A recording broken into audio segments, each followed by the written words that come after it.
Можете ли да се сравнявате с Създател? Можете ли да се сравните с Създателя?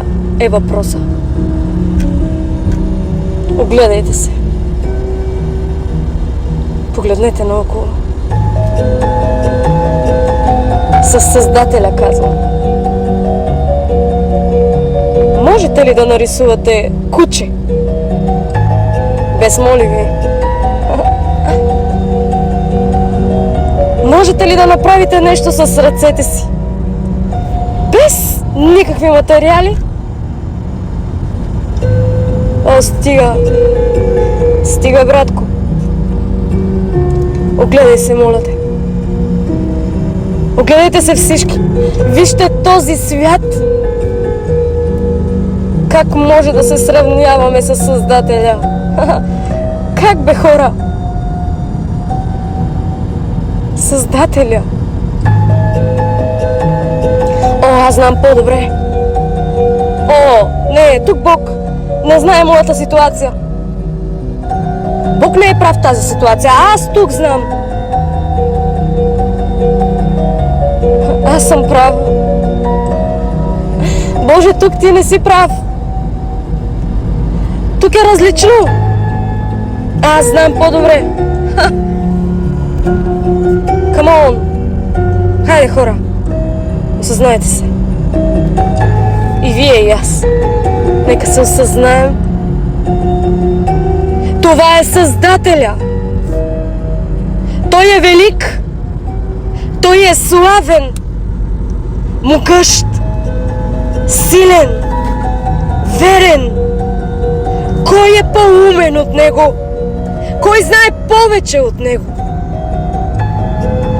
Кой за Бога знае повече от Създателя? Спрете да мислите! Тук мисълта не помага. Тук логиката не помага. Математиката не помага. Никой ум няма да ви помогне. Тук говорим за Бог. Вяра. Изисква се вяра. Бог знае най-добре кога. Бог знае най-добре кой. Бог знае най-добре защо. Бог знае най-добре как. Не ние, братя и сестри, не ние определяме това. Създателя знае кога. Създателя знае защо.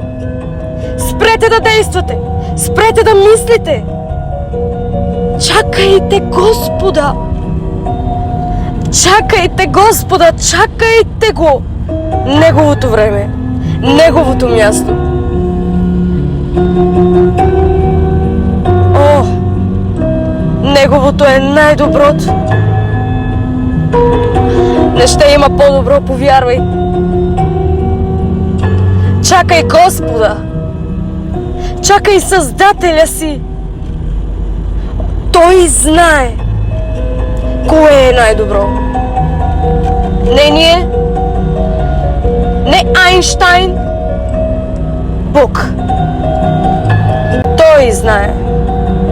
Охо, Той знае.